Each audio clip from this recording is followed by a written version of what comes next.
ಪ್ರಿಯ ಸಹೋದರ ಸಹೋದರಿಯರೇ, ನಾವು ಧ್ಯಾನ ಮಾಡ್ತಾ ಇರೋದು ಇವತ್ತಿನ ಒಂದು ದಿನನಿತ್ಯ ನಡೆಯುವ ಸಂಗತಿ ಏನೆಂದರೆ ಹಣಗೆ ಯಾವ ಪ್ರಾಮಿನೆನ್ಸ್ ನಾವು ಕೊಡಬೇಕು, ಹಣಗೆ ನಾವಿಷ್ಟು ಪ್ರಾಮುಖ್ಯತೆ ಕೊಡಬೇಕು, ಹಣವನ್ನು ನಾವು ಸೇವಿಸಬೇಕೋ ದೇವರನ್ನು ನಾವು ಸೇವಿಸಬೇಕು.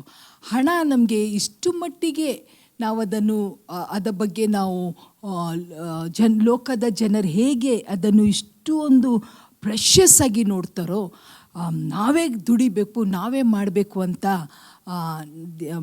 ಲೋಕದ ಜನರು ಜೀವಿಸ್ತೇವೋ, ನಾವು ಹಂಗೆ ಇರಬೇಕಾ? ಅಥವಾ ನಾವು ದೇವರ ಮಕ್ಕಳಾಗಿರುವವರು ನಮ್ಮ ನಂಬಿಕೆ ಯಾವುದ ಮೇಲೆ ಇರಬೇಕು? ಪ್ರಿಯರೇ, ಒಂದು ಕಥೆಯನ್ನು ದೇವರ ವಾಕ್ಯದಿಂದ ನಾವು ಓದ್ಕೊಳ್ಳುವ. We will open our Bibles to ಲೂಕನ ಬರೆದ ಸುವಾರ್ತೆ 12ನೇ ಅಧ್ಯಾಯ. The Gospel according to Saint Luke chapter 12 verse 16. 16ರಿಂದ ನಾನು ಓದ್ತಾನೆ. The ground of a certain rich man brought forth plentifully, and he thought within himself, saying, What shall I do? Because I have no room where to bestow my fruits. And he said, This will I do. I will pull down my barns and build greater, and there will I bestow all my fruits and my goods. And I will say to my soul, Soul, thou hast much goods laid up for many years. Take thine ease, eat, drink, and be merry. But God said unto him, Thou fool, this night thy soul shall be required of thee. Then whose shall those things be which thou hast provided? So is he that layeth up treasure for himself, and is he not rich towards God? ಇಲ್ಲಿ ನಾವು ಸ್ಪಷ್ಟವಾಗಿ ಓದ್ತೇವೆ. ಒಂದು ಸಾಮ್ಯ ಯೇಸು ಸ್ವಾಮಿ ಹೇಳ್ತಾನೆ, ಇವನು ಏನು ಮಾಡಿದ್ದಾನೆ ಅಂದರೆ ಅವನಿಗೆ ಬಂಪರ್ ಕ್ರಾಪ್ ಬಂದುಬಿಡ್ತು, ಒಳ್ಳೆ ಕ್ರಾಪ್ ಬಂದುಬಿಡ್ತು. ಈ ವರ್ಷ ನಾವು ನೋಡಿದ್ದೇವೆ, ದೇವರ ಕೃಪೆಯಿಂದ ನಮಗೆ ಒಳ್ಳೆ ಮಳೆ ಬಂತು. ಅದರದ್ದು ರಿಸಲ್ಟ್ ಏನೆಂದರೆ ಈ ವರ್ಷ ನಮಗೆ ಬಂಪರ್ ಕ್ರಾಪ್ ಬರುತ್ತೆ ಅಂತ ಹೇಳಿದ್ದಾರೆ, ಮತ್ತೆ ಗೊತ್ತಿಲ್ಲ ಮುಂದಕ್ಕೆ ಏನಂತ. ಸೊ ಎಲ್ಲ ರೈತರು ಭಾಳ ಖುಷಿಯಾಗಿರ್ತಾರೆ. ಇವನು ಒಬ್ಬ ಏನು ಮಾಡಿದ್ದಾನೆ ಅಂದರೆ ಅವನು ಕೊಯ್ಯೋದು ಅಲ್ಲ, ಆದ ಮೇಲೆ ಅವನ ರಾಶಿ ನೋಡಿ ಅವನಿಗೆ ಭಾಳ ಸಂತೋಷ ಆಯಿತು. ಅವನು ಯೋಚನೆ ಮಾಡ್ತಾನೆ, ಅಯ್ಯೋ ನಾನು ಕಟ್ಟಿದ್ದ ಬಾನ್ಸು, ನಾನು ಕಟ್ಟ ಗುದಾಮಗಳು ಸಣ್ಣ ಸಣ್ಣ ಇದೆ, ಇಷ್ಟೊಂದು ಆಹಾರ ನನಗೆ ಬಂದಿದೆ ಅಲ್ಲ, ಅದಕ್ಕೆ ನಾನು ಏನು ಮಾಡ್ತಾನೆ ಅಂದರೆ ಈ ಸಣ್ಣ ಸಣ್ಣ ಬಾನ್ಸನ್ನು ತೆಗೆದು ದೊಡ್ಡ ದೊಡ್ಡ ಬಾನ್ಸನ್ನು ನಾನು ಕಟ್ಕೊಳ್ತಾನೆ, ದೊಡ್ಡ ಗೋದಾಮನ್ನು ಕಟ್ಕೊಳ್ತಾನೆ, ಎಲ್ಲವನ್ನು ನಾನು ಒಲೆಗಿಟ್ಕೊಂಡು ಮಜಾದಲ್ಲಿ ನಾನು ಜೀವಿಸ್ತಾನೆ. ಪ್ರಿಯರೇ, ಆವಾಗ ಸ್ವಾಮಿ ಹೇಳ್ತಾರೆ, ಯಾರಿಗೆ ಗ್ಯಾರಂಟಿ ಇದೆ ಪ್ರಿಯರೇ? ಕೆಲವು ಸರ್ತೆ ನಾವು ಜನರ ಹತ್ರ ಮಾತಾಡುವಾಗ ಅವರು ಬರುವ ವರ್ಷ ಹೀಗೆ ಮಾಡ್ತೇವೆ, ಮುಂದಿನ ವರ್ಷ ಹೀಗೆ ಮಾಡ್ತೇವೆ ಅಂತ ಹೇಳುವಾಗ ನನಗೆ ಒಂದೇ ಆಲೋಚನೆ ಬರುವುದೆಂದರೆ, ಯಾವ ಧೈರ್ಯದಿಂದ ನಾವು ಹೀಗೆ ಹೇಳ್ತೇವೆ? ದೇವರ ವಾಕ್ಯ ಏನು ಹೇಳ್ತೇವೆ ಅಂದರೆ, ನಾನು ಹೀಗೆ ಮಾಡ್ತಾನೆ, ನಾನು ಹಾಗೆ ಮಾಡ್ತಾನೆ. ದೇವರ ಕೃಪೆ ಇದ್ದರೆ, ದೇವರ ಕೃಪೆ ನಮ್ಮನ್ನು ಇವತ್ತುವರೆಗೆ ಜೀವಿಸುವರ ಪಟ್ಟಿಯಲ್ಲಿ ಇಟ್ಟಿದ್ದಾರೆ ಪ್ರಿಯರೇ. ಅಂತ ನಮ್ಮಕ್ಕೆ ಸ್ತೋತ್ರ. ಇವನೇನು ಯೋಚನೆ ಮಾಡ್ತಂದರೆ, ಇನ್ನೂ ಹೆಚ್ಚಾಗಲಿ, ಇನ್ನೂ ಸೇರಿಸಿಡ್ತಾನೆ. ಅದು ತಪ್ಪು ಪ್ರಿಯರೇ. ಜಿಪುಣತನ ಅದೊಂಥರದೊಂದು ಸಿಕ್ನೆಸ್. ಅದು ನಾನು ಕೆಲವರನ್ನು ನೋಡಿದ್ದಾನೆ, ಇಷ್ಟು ಹಣ ಇದೆ ಅವ್ರ ಹತ್ರ, ಇಷ್ಟು ಹಣ ಇದೆ, ಆದರೆ ಒಂದು ಒಳ್ಳೆ ಬಟ್ಟೆ ಹಾಕೋದಿಲ್ಲ. ಒಂದು ಕಡೆ ಎಲ್ಲೋ ಒಂದು 5 ರೂಪಾಯಿ ಎಕ್ಸ್ಟ್ರಾ ಸ್ಪೆಂಡ್ ಆಗುತ್ತೆ ಅಂದರೆ ಅವ್ರಿಗೆ ಇಷ್ಟು ತೊಂದರೆ ಆಗಿಬಿಡುತ್ತೆ. ಅವರ ಮನೇಲಿ ಯಾವುದೇ ಒಂದು ಶುಭ ಕಾರ್ಯಕ್ಕೆ ಯಾರನ್ನೂ ಇನ್ವೈಟ್ ಮಾಡಲ್ಲ. ಒಂದು ಬರ್ಡೇ ಇರಲಿ, ಒಂದು ಆ್ಯನಿವರ್ಸರಿ ಇರಲಿ, ಒಂದು ಮಕ್ಕಳ ಬರ್ಡೇ ಇರಲಿ, no, they will not spend a penny. ಖರ್ಚಾಗ್ಬಿಟ್ರೆ ಇನ್ನೊಬ್ಬರಿಗೆ ನಾವು ಯಾಕೆ ಊಟ ಹಾಕಬೇಕು? ದೇವರ ವಾಕ್ಯ ಸ್ಪಷ್ಟವಾಗಿ ಹೇಳುತ್ತೆ ಅಂದರೆ, ನಮ್ಮ ಆಹಾರವನ್ನು ನಾವು ನೀರಿನ ಮೇಲೆ ಚೆಲ್ಲಿದರೆ ತಕ್ಕ ಸಮಯದಲ್ಲಿ ವಾಪಸ್ ಬರುತ್ತೆ. ಇಲ್ಲ, ಇವರು ಯಾವಾಗಲೂ ನಾನು ಕೆಲವ್ರ ಬಗ್ಗೆ ಯೋಚನೆ ಮಾಡಿದಾಗ ಅದೇ ಸೀರೆ ನನಗೆ ನೆನಪಾಗುತ್ತೆ. 3-4 ಸೀರೆ, ಅದನ್ನು ಬಿಟ್ಟರೆ ಬೇರೆ ಇಲ್ಲ. That doesn't mean that I am looking down at them. ಅವ್ರ ಹತ್ರ ಹಣ ಇಟ್ಕೊಂಡು ಬರೀ ಸೇರಿಸಿ ಆ ಹಣ ಇಟ್ಟರೆ ಏನು ಪ್ರಯೋಜನ ಪ್ರಿಯರೇ? ಇನ್ನೊಂದು ಸಂಗತಿ ನಾನು ನೋಟಿಸ್ ಮಾಡಿದ್ದೇನೆ, ನೀವು ಮಾಡಿದ್ದೀರೋ ಇಲ್ಲೋ ನನಗೆ ಗೊತ್ತಿಲ್ಲ. ಬಡವರು ಇರಬೇಕಾದ್ರೆ ಕೈ ತುಂಬ ಜನರಿಗೆ ಕೊಡ್ತಾರೆ, ಆದರೆ ಶ್ರೀಮಂತರಾದ ಮೇಲೆ ಭಾರಿ ಚಿಪ್ಪುಂಡ್ರಾಗ್ತಾರೆ. ನೀವು ನೋಡಿದ್ದೀರಿ ಅಂಥ ಜನರನ್ನು? ನಾನು ನೋಡಿದ್ದೇನೆ. ಬಡವರು ಇರಬೇಕಾದ್ರೆ, ಒಂದು ಮಿಡಲ್ ಕ್ಲಾಸ್ ಇರಬೇಕಾದ್ರೆ ಫ್ರೆಂಡ್ಸನ್ನು ಮನೆಗೆ ಕರಿತಿದ್ರು ಕ್ರಿಸ್ಮಸ್ಗೆ, ಮತ್ತು ಬೇರೆ ಫಂಕ್ಷನ್ಸ್ಗೆ ರಿಲೇಟಿವ್ಸನ್ನು ಕರೀತಾ ಇದ್ದರು. ಓಕೆ, ಬಡವ್ರಿಗೆ ಅಂಥ ಕಡಿಮೆದಲ್ಲಿನೂ ಬಡವ್ರಿಗೆ ಸಹಾಯ ಮಾಡ್ತಾಯಿದ್ರು. ಬಟ್ ಯಾವಾಗ ಸ್ವಲ್ಪ ಅವ್ರ ಮೇಲೆ ಬರಲಿಕ್ಕೆ ಸ್ಟಾರ್ಟ್ ಮಾಡ್ತಾರೋ ಅವರ ಬಿಚ್ಚಿದ ಕೈ ಮುಚ್ಕೊಂಡೇ ಹೋಗುತ್ತೆ.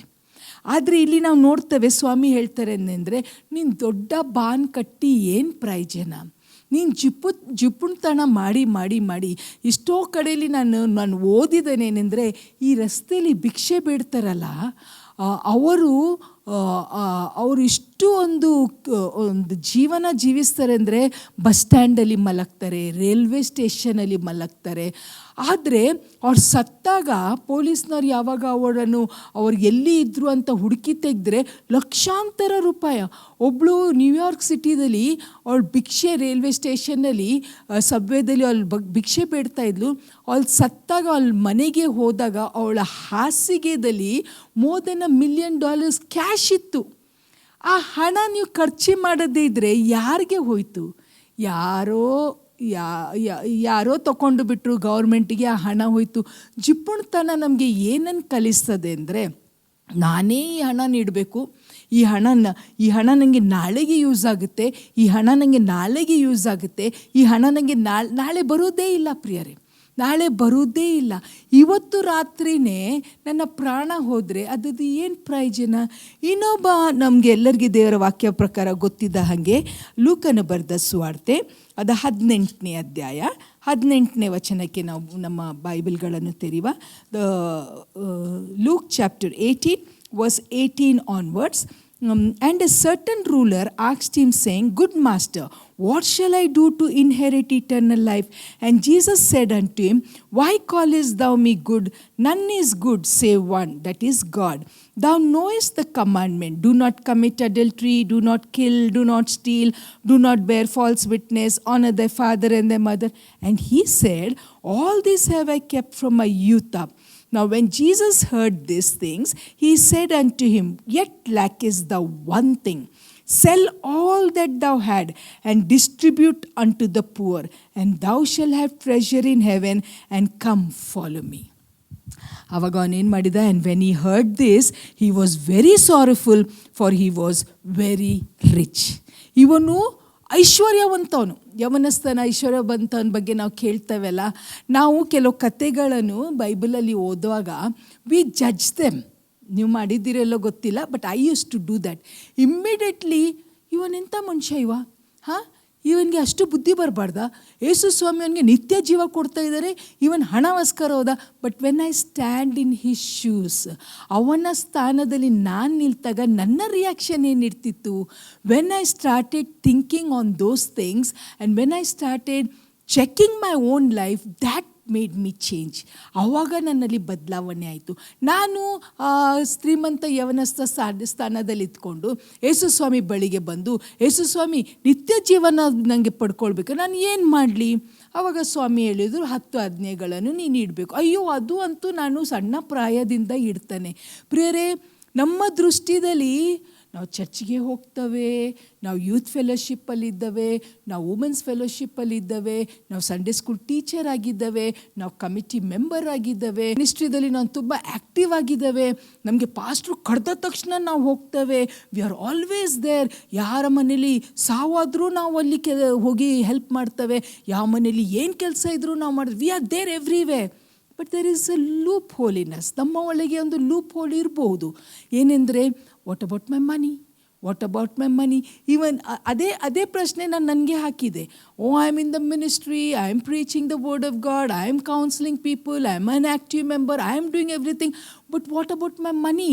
ದೇವರು ನನಗೆ ಈ ಹಣ ಎಲ್ಲ ಬಡವರಿಗೆ ಕೊಡಂತ ಹೇಳಿದರೆ, am I willing to do that? ಅಥವಾ ಯಾರೋ ಒಬ್ಬರು ಚರ್ಚ್ ಕಟ್ತಾ ಇದೆ, ನಿನ್ನ ಹತ್ರ ಇದ್ದದ್ದು ಎಲ್ಲ ಕೊಟ್ಟು ಬಿಡಂತ ಹೇಳಿದರೆ, with what heart will I give? ಅವ್ರಿಗೆ ಪ್ಲೀಸ್ ಮಾಡಬೇಕಂತ ಹೇಳಿ ಕೈಯಿಂದ ಕುತ್ತಿಗೆಂದು ಕಿವಿದೆಲ್ಲ ತೆಗೆದು ಕೊಡ್ಬೋದು. But what will be my reaction in side? Will I get sleep that night? ಇದೆಲ್ಲ ನಾನು ಯೋಚನೆ ಮಾಡ್ತಾ ಇದ್ದೆ ಪ್ರಿಯರೇ. ಯಾವಾಗ ನಮಗೆ ಇನ್ಸೆಕ್ಯೂರಿಟಿ ಬರುತ್ತೇನೆಂದರೆ, when we don't trust the source of all blessing. ಇವನು ಎಲ್ಲ ಹೇಳಿದ, ಸ್ವಾಮಿ ನೇರವಾಗಿ ಅವನನ್ನು ನೋಡಿ ಹೇಳಿದ್ರಂದರೆ, ನಿನ್ನಲ್ಲಿ ಇದ್ದದ್ದು ಎಲ್ಲವನ್ನೂ ಬಡವರಿಗೆ ಕೊಡು. That made him extremely sad. Will that make me sad today? Will that make me sad? ನಾವು ನಮ್ಮ ಮನೆ ಕಟ್ಟಿ ಭಾಳ ವರ್ಷ ಆಯಿತು. ಅನೇಕ ವರ್ಷಗಳ ಹಿಂದೆ ನಾವು ಮನೆ ಕಟ್ಟಿದ್ದೆವು. ನಾವು ಬಾಡಿಗೆ ಮನೆಯಲ್ಲಿದ್ದೆವು. ಆಮೇಲೆ ಒಂದು ಚಿಕ್ಕದೊಂದು ಮನೆ ಕಟ್ಕೊಂಡೆವು, ಮತ್ತು ಇನ್ನೊಂದು ಮನೆ ಕಟ್ಕೊಂಡೆವು. ಈ ಮನೆ ಕಟ್ಟಿದಾಗ ಸ್ವಲ್ಪ ಸ್ಪೇಷಿಯಸ್ ಆಗಿ ಸ್ವಲ್ಪ ಚೆನ್ನಾಗಿತ್ತು, ಸ್ವಲ್ಪ ದೊಡ್ಡದು ಮನೆ. ಆವಾಗ ನಮ್ಮ ಡೆಡಿಕೇಶನ್ ಎಲ್ಲ ಆದ ಮೇಲೆ ನನಗೆ ಪಾಸ್ಟ್ರು ಕಿಚನ್ಗೆ ಕರೆದು ನನಗೆ ಒಂದೇ ಪ್ರಶ್ನೆ ಕೇಳಿದರು, ಈ ಮನೆ ದೇವರು ನಿನಗೆ ಯಾರಿಗಾದರೂ ಕೊಡು ಅಂತ ಹೇಳಿದರೆ ನೀನು ಕೊಟ್ಟು ಈ ಜಾಗನ ಖಾಲಿ ಮಾಡ್ತೀಯಾ? I was shocked. ಎಂಥ ಪ್ರಶ್ನೆ, ಹೌಸ್ ವಾರ್ಮಿಂಗ್ ದಿವಸ ಎಂಥ ಪ್ರಶ್ನೆ ಇದು ನೀವು ಕೇಳೋದು? No, I am very serious. ಈ ಮನೆಯನ್ನು ದೇವರು ನಿನಗೆ ಯಾರಿಗಾದರೂ ಕೊಡು ಅಂತ ಹೇಳಿದರೆ ನೀನು ಕೊಡ್ತೀಯಾ? ನನಗೆ ಭಾಳ ಆಶ್ಚರ್ಯ ಆಯಿತು. ಮೊದಲೇ ಏನು ಯೋಚನೆ ಬಂತೆ ಅಂದರೆ, ಹೇಗೆಪ್ಪ ಕೊಡೋದು? ಈಗ ತಾನೇ ಈ ಮನೆ ಎಂಟರ್ ಆಗ್ತಾ ಇದ್ದೇವೆ. ಆಮೇಲೆ ನಾನು ಅಂದ್ಕೊಂಡೆ, ನಾವು ಏನು ತಗೊಂಡು ಬಂದೆವು? ನಾವು ಏನೂ ತಗೊಂಡು ಬಂದಿಲ್ಲ. ನಮ್ಮ ಹತ್ರ ಏನಿರಲಿಲ್ಲ. ಕೊಟ್ಟವರೆಲ್ಲ ಅವರೇ. ಅವ್ರು ಕೇಳಿದರೆ ನಾನು ವಾಪಸ್ ಕೊಟ್ಟರೆ ಇದಕ್ಕಿಂತ ಎಷ್ಟೋ ಪಾಲ್ ಮೇಲೆದು ಕೊಡ್ಬೋದಲ್ಲ. When we know and when we acknowledge, when we have faith in the source of all blessing, that is Jehovah Jireh, ನಾವು ಯಾವ ವಿಷಯಕ್ಕೂ ಬೇಸರ ಪಡ್ಕೊಳ್ಳೋದಿಲ್ಲ ಪ್ರಿಯರೇ. ಇವನಿಗೆ 10 ಕಮಾಂಡ್ಮೆಂಟ್ಸ್ ಇಡುವಲ್ಲಿ ಇವನಿಗೆ ಬೇಸರ ಆಗಿಲ್ಲ. ಆದರೆ ಹಣ ಕೊಡು ಅಂತ ಹೇಳಿದಾಗ ಬೇಸರ ಆಗುತ್ತೆ. ಇವತ್ತಿನ ದಿನಮಾನದಲ್ಲಿ ಸಹ ನಾವು ಸೇವಕರಲ್ಲಿ ಸಹ ನಾವು ಕ್ರೈಸ್ತರ ಮಕ್ಕಳಾಗಿದ್ದರೂ ಸಹ ವಿ ಹ್ಯಾವ್ ದಿಸ್ ವೀಕ್ನೆಸ್. ಇನ್ನೊಬ್ಬರ ವಿಷಯದಲ್ಲಿ ನಾವು ದೇವರ ವಾಕ್ಯದಲ್ಲಿ ನೋಡಿಕೊಳ್ಳುವ ಪ್ರಿಯರೇ, ಅದು ಯಾವುದೆಂದೇ ಅಪೊಸ್ತಲರು ಬರೆದ ಕೃತ್ಯ 5ನೇ ಅಧ್ಯಾಯ. ನಮಗೆ ಎಲ್ಲರಿಗೆ ಇದು ಕತೆ ಗೊತ್ತಿದೆ, ಅನನೀಯಸ್ ಮತ್ತು ಸಫೈರಲು ಕತೆ. ಇವರು ಸಭೆದು ಒಂದು ಮೆಂಬರ್ ಆಗಿದ್ದರು. ಸಭೆಯಲ್ಲಿ ಜನರು ಏನು ಮಾಡ್ತಾಯಿದ್ರು ಅಂದರೆ, ಅವರ ಆಸ್ತಿಯನ್ನು ಮಾರಿ ಶಿಷ್ಯರ ಬಳಿಗೆ ಅವರ ಆಸ್ತಿಯನ್ನು ಮಾಡಿ ಶಿಷ್ಯರ ಬಳಿಗೆ ತಗೊಂಡು ಬಂದು ಆ ಹಣ ಬಡವರಿಗೆ, ವಿಧವೆಯವ್ರಿಗೆ ಸಹಾಯ ಮಾಡಲಿಕ್ಕೆ, ಸೇವೆಗೆ ಅಂತೇಳಿ ಅವ್ರು ಕೊಡ್ತಾಯಿದ್ರು. ಇವರಿಬ್ಬರು ಗಂಡ ಹೆಂಡ್ತಿನೂ ಒಳ್ಳೆಯ ಯೋಚನೆ ಮಾಡಿದರು. ಅವ್ರು ಯೋಚನೆ ಮಾಡಿದ್ದೇನು ತಪ್ಪಂತ ನಾನು ಹೇಳಲ್ಲ. ಅವ್ರಿಗೂ ಮನಸ್ಸಾಯಿತು, ಏನೆಂದರೆ ಎಲ್ಲರೂ ಅವರ ಆಸ್ತಿ ಮಾರ್ತಾ ಇದ್ದಾರಲ್ಲ, ನಾವು ಮಾರಿಬಿಡುವ. ಎಲ್ಲರೂ ಕೊಡ್ತಾ ಇದ್ದಾರೆ ದೇವರ ಸೇವೆಗೆ. ನಾನು ಮಧ್ಯದಲ್ಲಿ ಕೇಳಿದ್ದೇನೆಂದರೆ, ಕೆಲವರು ಬಂದು ಪ್ರಸಂಗ ಮಾಡಿದಾಗ ಅವರ ಮೈ ಮೇಲೆ ಇದ್ದದ್ದು ಚಿನ್ನಗಳು ಒಬ್ಬರು ತೆಗೆದು ಹಾಕಿದ ಕಾರಣ ಎಲ್ಲರೂ ತೆಗೆದು ಹಾಕ್ತಾಯಿದ್ರು. Very good. ಆದರೆ ಪ್ರಿಯರೇ, ಇನ್ನೊಬ್ಬರು ನೋಡಲಿ ಅಂತ ನಾನು ಆ ಕೆಲಸ ಮಾಡಿದರೆ ನನಗೆ ಯಾವ ಪ್ರತಿಫಲ ಇಲ್ಲ. ನಾವು ದೇವರಿಗೆ ಕೊಡೋದಲ್ಲಿ ಒಂದು ಭಾಳ ಪ್ರಾಮುಖ್ಯವಾದ ಸಂಗತಿ ಇದೆ, that we have to learn. ಏನೆಂದರೆ, ಯಾವ ಮನೋಭಾವದಿಂದ ನಾನು ಕೊಡ್ತಾ ಇದ್ದಾನೆ, with what heart am I giving. Bible says God loves a cheerful giver. ನಾನು ಯಾವ ಮನಸ್ಸಿಂದ ದೇವರಿಗೆ ಕೊಡ್ತಾನೆ. ಇನ್ನೊಬ್ಬರು ನೋಡಲಿ ಅಂತ ನಾನು ಕೊಟ್ಟರೆ I lost it. I have no reward for that. ಆದರೆ ಇದು ದೇವರಿಗೆ ಅಂತೇಳಿ ಪೂರ್ಣ ಮನಸ್ಸಿಂದ ನಾನು ಕೊಟ್ಟರೆ, ನಾವು ಯೂಶ್ವಲಿ ನೋಡ್ತೇವೆ, ಇವಾಗಂತೂ ತುಂಬ ಪೋಸ್ಟ್ಗಳು ಬರ್ತವೆ. ಸ್ಪೆಷಲಿ ಕೋವಿಡ್ ಟೈಮಲ್ಲಿ ನಾವು ನೋಡಬೇಕಿತ್ತು, ಎಲ್ಲ ಕಡೆಯಲ್ಲಿ ಸೇವಕರಿಗೆ ಸಹಾಯ ಮಾಡ್ತಾಯಿದ್ರು, ಹಳ್ಳಿ ಕಡೆ ಸೇವಕರಿಗೆ, ಆಮೇಲೆ ಅನೇಕ ಜನರಿಗೆ ಸಹಾಯ ಮಾಡ್ತಾಯಿದ್ರು. ಅದೆಲ್ಲ ಫೋಟೋ ತಗೊಂಡು ನಾವು ನಮ್ಮ ಸ್ಟೇಟಸಲ್ಲಿ ಹಾಕ್ತಾನೇ ಇದ್ದೆವು. ಅದನ್ನು ನೋಡಿದಾಗ ನಾನು ಅಂದ್ಕೊಳ್ತಾ ಇದ್ದೇನೆಂದರೆ, ನಮ್ಮ ಪ್ರತಿಫಲ ಸಿಕ್ಕಿತು. ಯಾಕೆಂದರೆ ನಾವು ಸ್ಟೇಟಸಲ್ಲಿ ಹಾಕಿದಾಗ ನನ್ನಂಥವ್ರು ಎಷ್ಟೋ ಜನ, well done, God bless you, the Lord will reward you for all that you have done ಅಂತ ನಾವು ಅವ್ರಿಗೆ ಕಮೆಂಟ್ಸ್ ಕಲಿಸ್ತಾನೇ ಇರ್ತವೆ. ನಾವು ಫೇಸ್ಬುಕ್ಕಲ್ಲಿ ಇರ್ಬೋದು, ಇನ್ಸ್ಟಾಗ್ರಾಮಲ್ಲಿ ಇರ್ಬೋದು. ಆದರೆ ಪ್ರಿಯರೇ, ನಾವು ಕೊಡುವಾಗ ನಾವು ಪೂರ್ಣ ಮನಸ್ಸಿಂದ, ಯಾರಿಗೂ ದೇವರ ವಾಕ್ಯ ಹೇಳುತ್ತಲ್ಲ, ನಾವು ಲೆಫ್ಟ್ ಕೈಯಲ್ಲಿ ಕೊಟ್ಟದ್ದು ರೈಟ್ ಕೈಗೆ ಗೊತ್ತಾಗಬಾರ್ದಂತೇಳಿ, ಆ ರೀತಿಯಲ್ಲಿ with that heart if we give, ಖಂಡಿತವಾಗಿ ದೇವರು ನಮ್ಮನ್ನು ಆಶೀರ್ವಾದ ಮಾಡ್ತಾರೆ. ಇಲ್ಲಿ ಇವರಿಬ್ಬರು ಅವರ ಆಸ್ತಿ ಮಾರಿದ್ರು. ನನ್ನ ಒಂದು ಆಲೋಚನೆ, it's my imagination, that when they got the money in their hand, it must be really big money. ದೊಡ್ಡ ಹಣ ಇದ್ದಿರ್ಬೋದು.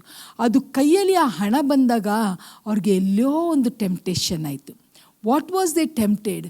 ಇಷ್ಟು ಹಣ ನಾವು ಕೊಡಬೇಕಂತ ಎಲ್ಲಿ ಇದೆ? ಇಷ್ಟು ಹಣ ನಾವು ಕೊಡಬೇಕಂತ ಎಲ್ಲಿದೆ? ನಾವು ಒಂದು ಸರ್ತಿ ಹೀಗೆ ಆಯಿತು. ನಮಗೆ ಯಾರೋ ಒಬ್ಬರು ಒಂದು ಗಿಫ್ಟ್ ಕೊಟ್ಟರು, ಅವ್ರು ಏನೋ ಮಾರಿದ್ದಕ್ಕೆ ಏನೋ ನಮಗೆ ಒಂದು ಹಣ ಬಂತು, ಅದರದ್ದು ದಶಮ ಭಾಗ ನಾವು ಕೊಡಬೇಕಿತ್ತು. ನಾವು ಹೀಗೆ ಯೋಚನೆ ಮಾಡಿದ್ದೆವು, ಯಾರಿಗೆ ಗೊತ್ತಾಗುತ್ತೆ ನಾವಿಷ್ಟು ದಶಮ ಭಾಗ ಕೊಡಬೇಕಂತ? ದೇವರಿಗೆ ತಾನೇ. He understands us. ನಾವು ಇಟ್ಕೊಂಡ್ರೆ ನಮಗೆ ಆವಾಗ ಏನೋ ಒಂದು ಅವಶ್ಯಕತೆ ಇತ್ತು ಮನೇಲಿ, we had to buy that thing, ನಮಗೆ ಅದು ವಸ್ತು ಬೇಕಾಗಿತ್ತು. ಈ ದಶಮ ಭಾಗ ಕೊಡೋದೇ ಆ ಹಣ ನಾವು ಇಟ್ಕೊಳ್ತಿದ್ರೆ ನಮಗೆ ಅದು ಸಾಮಾನು ತಗೊಳ್ಳಿಕ್ಕೆ ಹೆಲ್ಪ್ ಆಗ್ತಿತ್ತು. ನಮಗೆ ಇಬ್ಬರಿಗೂ ಹೀಗೆ ಯೋಚನೆ ಬಂತು, ನಾವು ಕೊಡಬೇಕಂತ ಏನಿಲ್ಲ, ಸ್ವಲ್ಪ ಕೊಡುವ ಮತ್ತು ಮಿಕ್ಕಿದ್ದು ಇಟ್ಕೊಳ್ಳುವ. Immediately the spirit of God prompted us, ದೇವರಿಗೆ ಕೊಡೋದು, ದೇವರಿಗೆ ಕೊಡ್ರಿ ಅಂತ. We both acknowledged and we set sorry Lord, ನಾವು ಈ ಥರ ಯೋಚನೆ ಮಾಡಲೇಬಾರ್ದಿತ್ತು. ನಾವು ಈ ಹ್ಯೂಮನ್ ಬೀಯಿಂಗ್ಸ್ ಪ್ರಿಯರೇ, ನಮಗೂ ಟೆಂಪ್ಟೇಷನ್ ಬರುತ್ತೆ. ಇಮ್ಮಿಡಿಯೇಟ್ಲಿ ನಾವು ಅದನ್ನು ಸೆಟ್ ರೈಟ್ ಮಾಡಿ ದೇವರ ಹಣ ದೇವರಿಗೆ ಹೋಗಬೇಕಂತ ನಾವು ತೆಗೆದಿಟ್ಕೊಂಡೆವು. ಐ ಟೆಲ್ ಯು, ಅದನ್ನು ನಾವು ಸೈಡಲ್ಲಿ ದೇವರಿಗೆ ಕೊಡೋ ಹಣ ನಾವು ದೇವರಿಗೆ ಕೊಡೋ ತೀರ್ಮಾನ ಮಾಡಿದ ತಕ್ಷಣ ದೇವರ ಸಮಾಧಾನ, ದೇವರ ಸಂತೋಷ ನಮ್ಮ ಮೇಲೆ ಬಂತು. ಆ ಹಣಕ್ಕಿಂತ ಇನ್ನೂ ಹೆಚ್ಚಿದ ಅಮೌಂಟೇ ದೇವರು ನಮಗೆ ಕೊಟ್ಟರು. ನಾವು ಏನು ತಗೊಳ್ಬೇಕಿತ್ತೋ ಆ ಸಾಮಾನ್ಗಿಂತ ಇನ್ನೂ ಉನ್ನತವಾದ ಸಾಮಾನು ತಗೊಳ್ಳುವಂಗೆ ದೇವರು ನಮಗೆ ಸಹಾಯ ಮಾಡಿದರು. ಆದರೆ ನಾವು ಆ ಒಂದು ಸಮಯಕ್ಕೆ ಆ ಶೋಧನೆಗೆ ಒಳಗಾಗಿ ನಾವು ಅದು ಹಣವನ್ನು, ಅದು ದಶಮ ಭಾಗವನ್ನು ಕೊಡದೆ ನಾವೇ ಇಟ್ಕೊಳ್ತಿದ್ರೆ ನಮಗೆ ಅದು ಯಾವಾಗಲೂ ಕಂಡೆಮ್ ಮಾಡ್ತಿತ್ತು. ನಾವು ಅದನ್ನು ಸೈಲೆನ್ಸ್ ಮಾಡ್ತಿದ್ದೆವು ನಿಜ, ಆದರೆ ದೇವರ ಮುಂದೆ ಅದು ಮೆಚ್ಚುಗೆ ಆಗ್ತಿದ್ದಿಲ್ಲ. ಇಲ್ಲಿ ಇವರಿಬ್ಬರೂ ಹಾಗೆ ಮಾರಿದರೆ ಹಣ ಬಂದಾಗ ಎಲ್ಲೋ ಯೋಚನೆ ಬಂದಿದೆ. ಇದು ಅನೇಕ ಮನೆಗಳಲ್ಲಿ ಆಗ್ತಾ ಇರ್ಬೋದು ಅಂತ ನನ್ನ ಭಾವನೆ. ಯಾಕೆಂದರೆ ಹಣ ವಿಷಯ ಬಂದಾಗ we become very sensitive towards it. ಹೇಗೆ ಇದನ್ನು ಖರ್ಚು ಮಾಡಬೇಕು, ಇನ್ನೊಬ್ಬರಿಗೆ ನಾವು ಕೊಡಬೇಕೋ ಬೇಡೋ, ಇದು ಹಣ ನನ್ನಿಂದ ಹೋದರೆ ನನಗೆ ಏನಾದರೂ ಕಡಿಮೆ ಆದರೆ ಅಂತ ನಮ್ಮ ಎಲ್ಲ ಆಲೋಚನೆಗಳು ಬರುತ್ತೆ ಪ್ರಿಯರೇ. ಆದರೆ ಇವತ್ತು ನಾನು ಏನು ಹೇಳಲಿಕ್ಕೆ ಇಷ್ಟಪಡ್ತೇನೆ ಅಂದರೆ, ನಾವು ಯಾವಾಗ ತಂದೆಯಾದ ದೇವರು ಯೆಹೋವ ಈರೆ ಯಾವಾಗಲೂ ನಮಗೆ ಒದಗಿಸುವ ದೇವರು, ಉನ್ನತವಾದ ಸಂಗತಿಯಿಂದ ಒದಗಿಸುವ ದೇವರು ನಮ್ಮ ಸಂಗಡ ಇದ್ದರೆ, ನಾವು ದೇವರ ಮಾತಿಗೆ ವಿಧೇಯರಾಗಿ, if we are obedient to the word of God and we do according to the line of the word of God, we will be certainly blessed. ಇಲ್ಲಿ ಇವರಿಗಿಬ್ಬರಿಗೆ ಏನಾಯ್ತು ಅಂದರೆ, ಅಲ್ಲಿ ಪೇತ್ರನ ಹತ್ರ ಬಂದರು. ಪೇತ್ರ ಹೇಳಿದ, ಇಷ್ಟಕ್ಕೇನೆ ಮಾರಿದ್ರಾ? They thought that they can cheat God. ಪ್ರಿಯರೇ, ಒಂದನ್ನು ಹೇಳಲಿಯಾ, we can never cheat god.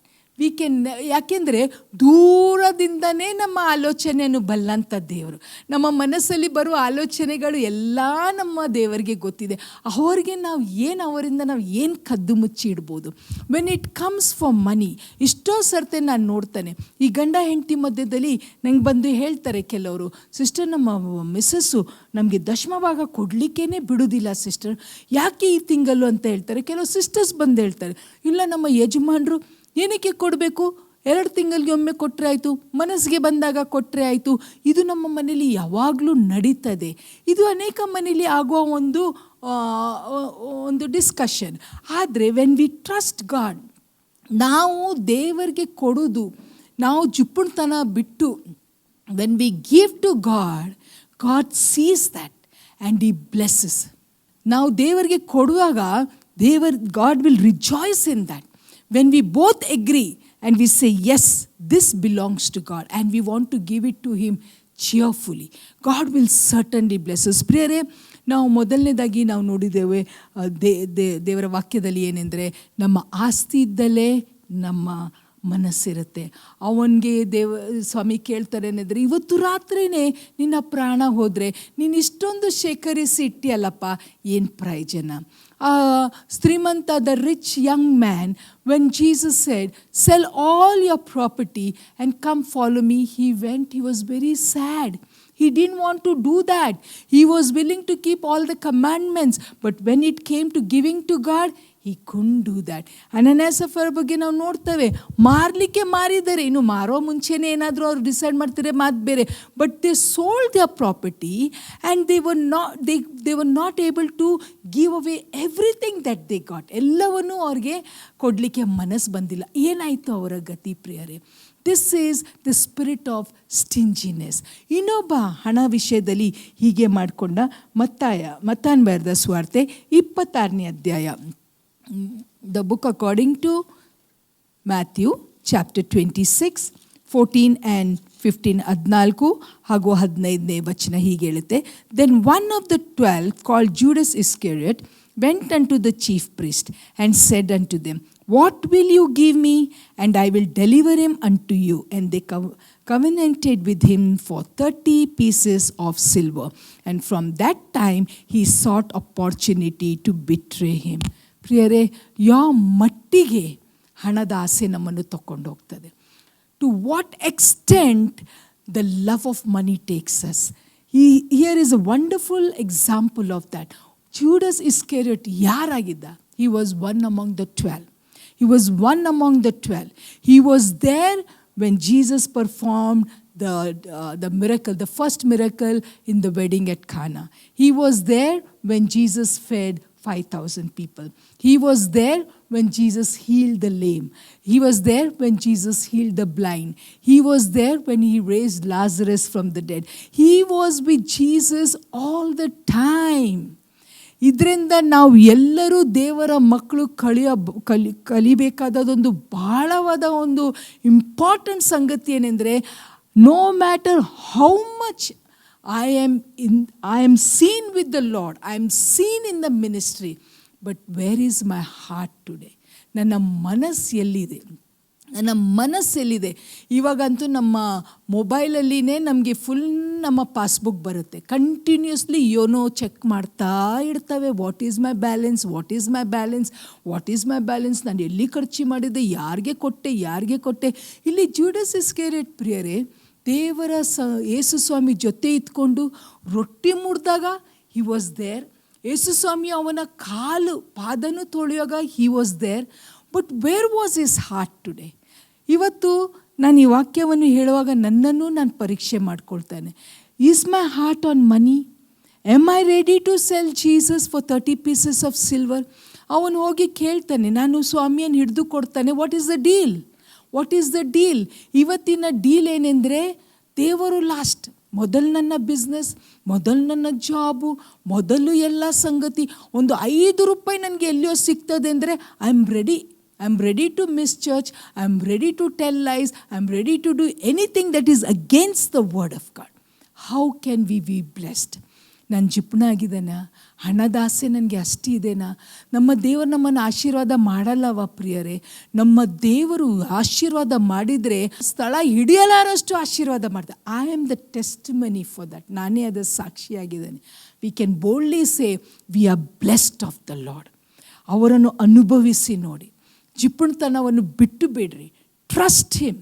What ever we have to give to God, we will give joyfully, not reluctantly, and expect great blessing from him. Don't look at your salary or your paycheck. Look at the source, who is the source for all our blessing. ನಮ್ಮ ಎಲ್ಲ ಆಶೀರ್ವಾದಕ್ಕೆ ಅವರೇ ಮೂಲ ಕಾರಣ. ಅವರ ಆಶೀರ್ವಾದ ಮಾಡಿದರೆ ವ್ಯಸನವನ್ನು ಸೇರಿಸುವುದಿಲ್ಲ.